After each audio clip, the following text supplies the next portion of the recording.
kalungkutan. Ang isang Kristiyano ay dapat pinitigilan niya ang pagkabulo, ang pagkasira ng mundo. Hindi dapat tayo nagiging sanhi ng pagkasira ng relasyon, ng kapaligiran, ng kalikasan, o kalooban ng ibang tao. As salt, we should preserve the beauty, the order, the goodness that God has created in this world. If not, we should make things better. Do not make people bitter. Amen?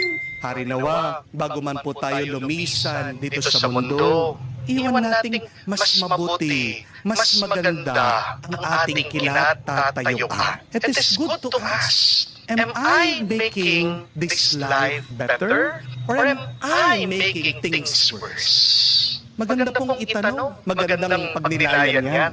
Napapaganda